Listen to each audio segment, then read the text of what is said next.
All right, business owners, let's have a quick chat about 1099s before they become a problem.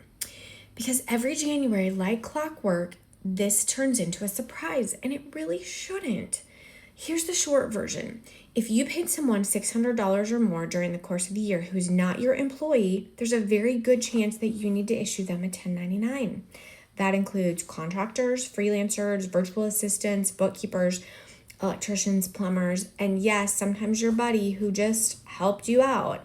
If they're not on payroll and you paid them for services, the IRS wants a form on it. Now, here's where people get tripped up. This is not optional. This is not something to circle back to later, and ignoring it does not make it go away. The purpose of a 1099 is very simple. The IRS wants to match up what you deducted with someone else who reports it. And if the numbers don't line up, congrats. That's how letters get sent from the IRS. Deadlines also matter. 1099s must be filed by January 31st, and miss it, and there are penalties that can apply per form that you missed.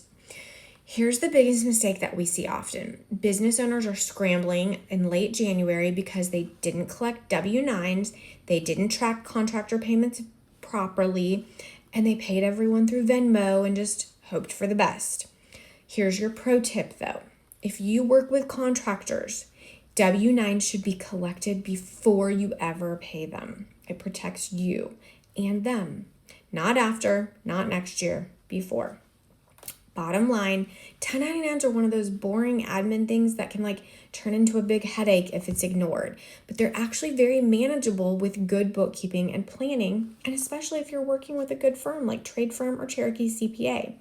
If you're unsure about who needs a 1099 and you're already sweating a little bit, don't panic.